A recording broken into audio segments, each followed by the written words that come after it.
Për këtë arsye, ju shtroj këto pyetje. A është bërë miratimi paraprak dhe licencimi i kësaj banke në përputhje të plot me legjislacionin shqiptar dhe atë europian? 2. A mund të pengoj apo vonoj ky licencim mbylljen e këtij grup kapitulli për vendin tonë? 3. A janë në djeni institucionet europiane për licencimin e kësaj banke në territorin e Republikës së Shqipërisë?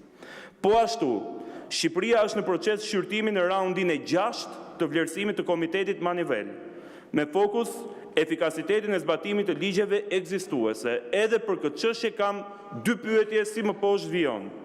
A mendoni se praktikat e ndjekura në rastin e bankës Gjet do të ndikojnë në këtë vlerësim? Dhe pyetja e dytë, a keni raportuar ju për këtë rast?